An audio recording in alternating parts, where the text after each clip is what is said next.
Well, it is the morning of March 12th in the year 1999. Roy Hargrove and his quintet have just finished a four-night engagement at the Dakota Bar and Grill. And in that group, as pianist and composer, Larry Willis. It's good to make your acquaintance and good to hear you live and in person. Thank you very much, Leigh. Well, it's been a few years and a little water over the dam. Let's see. Did you say earlier today 10 years with the Fort Apache band? Oh, yeah. And I've played for 10 years with the Nat Adderley Quintet. I played for 7 years with Blood, Sweat, and Tears. So I've had some longevity in some bands. And some range of style and genre. Well, I have more fun being eclectic as I can be. So I like all kinds of good music. And it points to, I suppose, not only self-study, but some disciplined study of another kind. You might touch on those paths. Well, I went to one of the special high schools in New York for the High School of Music and Art. And I went to Manhattan School of Music after that, and I had good teachers who made me aware that the world of music is like mathematics in a sense. It's infinite. And the joy of it is that once you find out that you don't know, or the thing that you find out once you know is that you don't know. And that keeps my interest and tweaks my interest. This is why I'm out here with a band of this nature now. Well, you certainly inspire the entire crew. Well, they inspire me. It is a two-way street. For listeners in this part of the world, there are just a few institutions like the High School of Performing Arts in New York. There's the New Orleans Center for Creative Arts, but your school, there are a number of names, and I can just touch on Diane Carroll, for one, who is a graduate of that school, but so many others. Well, Billy D. Williams is a graduate of that school, and Cy Coleman is a graduate of the High School of Music and Art, let alone the guys that I went to school with, like Billy Cobham and Eddie Gomez and Jimmy Owens and Richard T. A lot of very, very, very, very great people came out of that school. Is there any teacher or mentor in the school curriculum at the High School of Performing Arts that stimulated you? Well, I didn't go to performing arts. I went to music and art. They're two different schools now, or were two different schools then. Yes, there were two teachers that had a very, very profound impact on me in high school. One was the chairman of the vocal side of the music department by the name of R. Sybil Mandel. Unfortunately, she's no longer with us. But there is a lady that is still with us that had a great, great, great influence and impact on me, and really, I guess, helped me decide that I wanted to be a musician one day. And her name is Anna Ext, and she is still teaching at LaGuardia, what is now LaGuardia High School. God knows how old she is, but I know that she's still on the faculty there and still going very, very strong. What was it that she stimulated in you? Well, first of all, I think she helped stimulate something. You mentioned it earlier, discipline, certainly for one. And I think, if anything, she made me realize that I should take my job seriously and not myself. Mm-hmm. So I enjoy doing what I'm doing, Compositions, and among them tonight and for the last four nights, we've been exposed to one in particular called Ethiopia, which is performed as a duet between you and Roy. That piece was inspired Christmas Eve, 1984, I was visiting my in-laws up in Fitchburg, Massachusetts, and we had just finished dinner and were sitting around in the TV room and drinking eggnog and whatever have you, and I saw some footage. What's his name? Gary Collins and his wife Marianne Mobley were on TV raising funds for the famine and the horrible conditions in Ethiopia at the time. And I was so moved by the footage with the emaciated bodies and,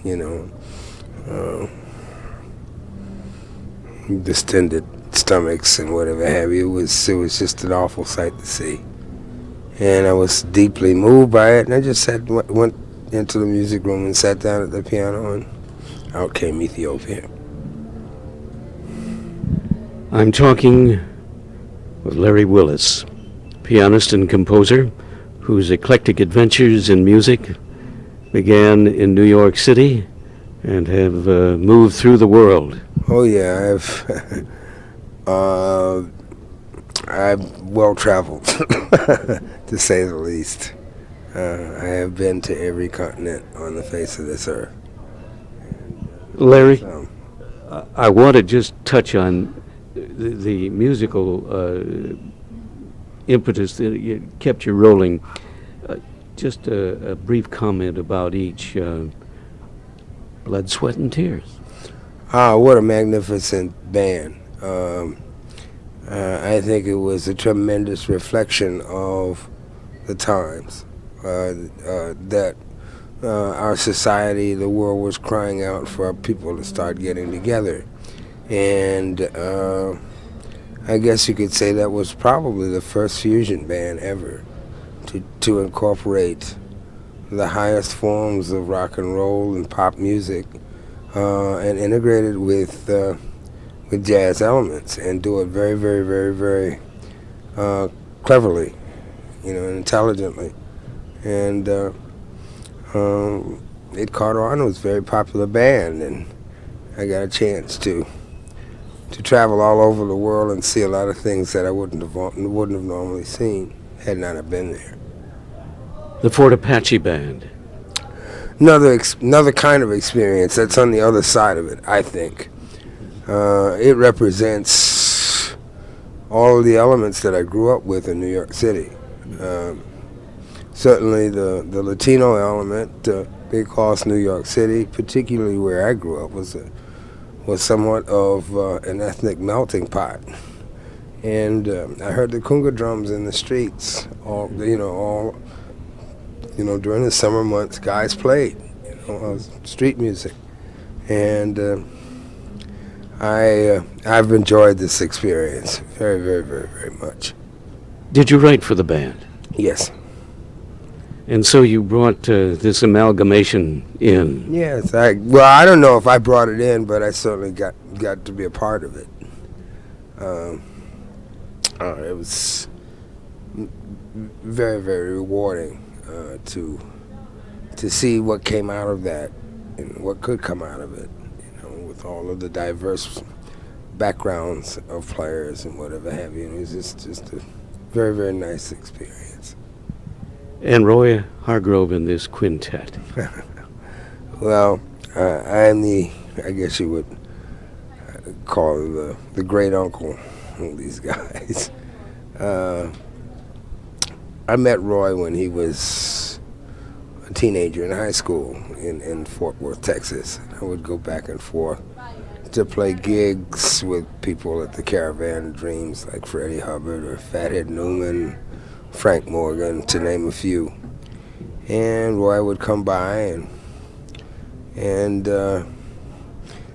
I recognized back then when he was like 15, 16 years old that he was going to, if he developed, was going to develop into a major talent.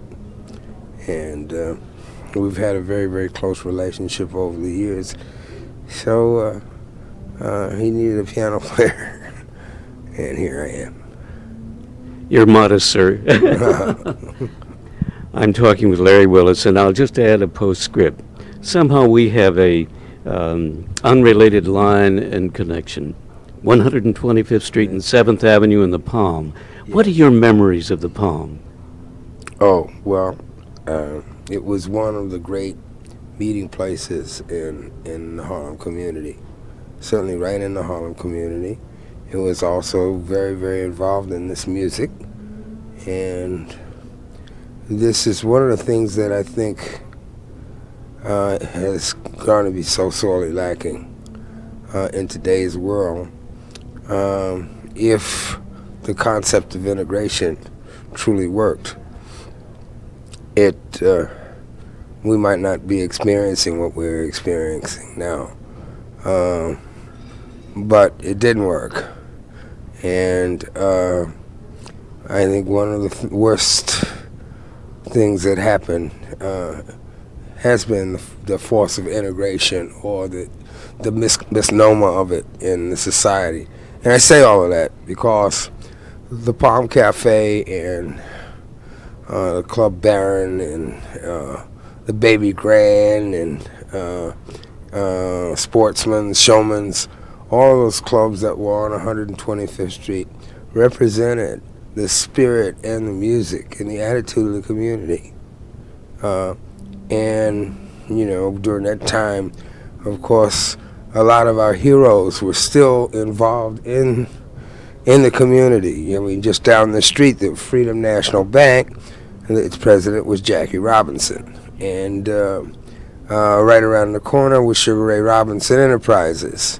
And, you know, our heroes were accessible to us in the community. That no longer happens because they move out. We don't have access, no hands-on communication, and a bit of a disenfranchisement that I think has been very, very detrimental to all of us socially. We all lose. You know?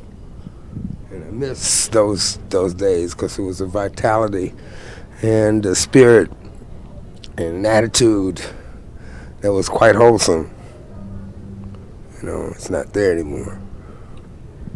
Thank you, Larry Willis, for those observations, and they touch my memory too. Well, Leigh, thank you for this interview.